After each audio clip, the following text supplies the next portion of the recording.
আমার মেয়ে ফিরে এলে আপনাদের বাড়িতে রান্নার কাজ, ঝিয়ের কাজ সবকিছু করে আমার সব ধার শোধ করে দেব দাদা।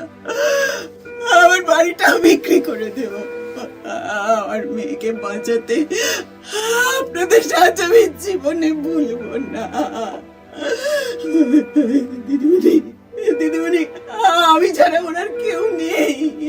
ও আমার একমাত্র সন্তান। আমার সন্তানকে ফিরিয়ে দাও, যেভাবেই হোক আমার সন্তানকে ফিরিয়ে দাও।